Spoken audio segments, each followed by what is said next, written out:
ఏపీలో ఎన్నికలు సమీపిస్తున్న వేళ జనసేన అధినేత పవన్ కళ్యాణ్ కీలక నిర్ణయం తీసుకున్నారు.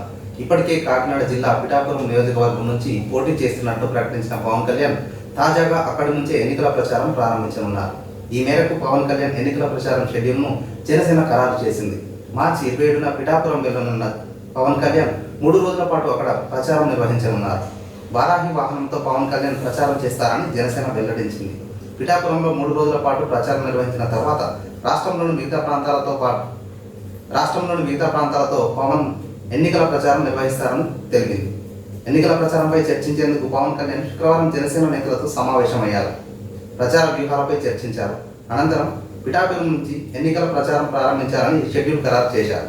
శక్తిపీఠం కొలువైన క్షేత్రం శ్రీ వల్లభుడు జన్మించిన పవిత్ర భూమి అయిన పిఠాపురం నుంచి ప్రచారం మొదలుపెట్టడం శుభప్రదమని జనసేన నేతలు సంతోషం వ్యక్తం చేశారు. పిఠాపురంలోని పురోహితికాదేవి పూజలు నిర్వహించిన తర్వాత పవన్ వరాహి వాహనం నుంచి ఈ ప్రచారం ప్రారంభించనున్నారు.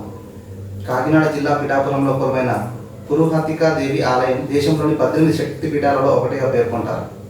దక్షయజ్ఞం తర్వాత సతీదేవి యొక్క శరీర భాగం ఈ ప్రాంతంలో పడిపోయిందని చరిత్రకారులు చెప్పే మాట.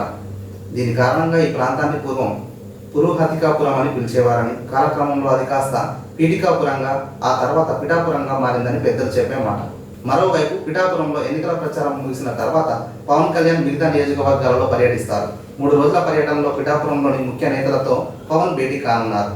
ఇందుకు అనుగుణంగా ఏర్పాట్లు చేయాలని పవన్ పార్టీ వర్గాలకు ఆదేశాలు ఇచ్చారు. పిఠాపురంపై వైసీపీ స్పెషల్ ఫోకస్ పెట్టిన నేపథ్యంలో జాగ్రత్తలు తీసుకోవాలని స్థానిక నేతలకు సూచించారు. పోల్ మేనేజ్మెంట్ పైన పలు సూచనలు చేశారు.